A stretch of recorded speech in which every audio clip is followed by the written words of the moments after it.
ঢাকার এই নির্মম রূপকে যদি আপনি বাংলাদেশের আসল রূপ মনে করেন তাহলে ভুল হবে। বাংলাদেশ ষড়ঋতুর দেশ, এবার না হয় ঢাকা ছাড়া যাক।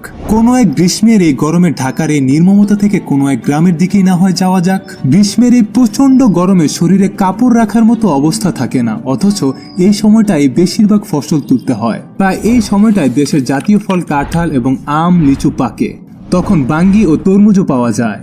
কোনো এক দুপুরে ইচ্ছা মতো খেয়ে গাছের ছায়ার নিচে মাচায় ঘুমিয়ে পড়বেন।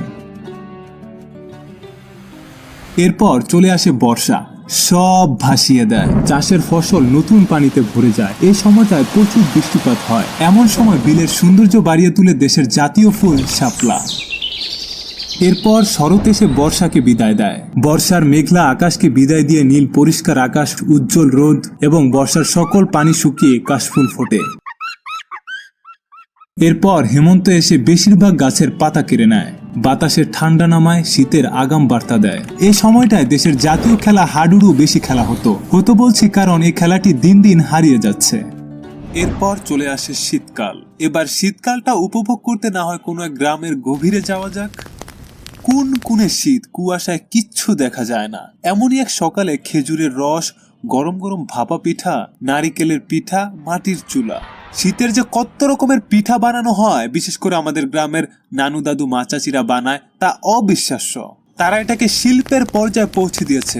বিশ্বের অন্য কোনো দেশ এ জাতীয় পিঠা বানায় না।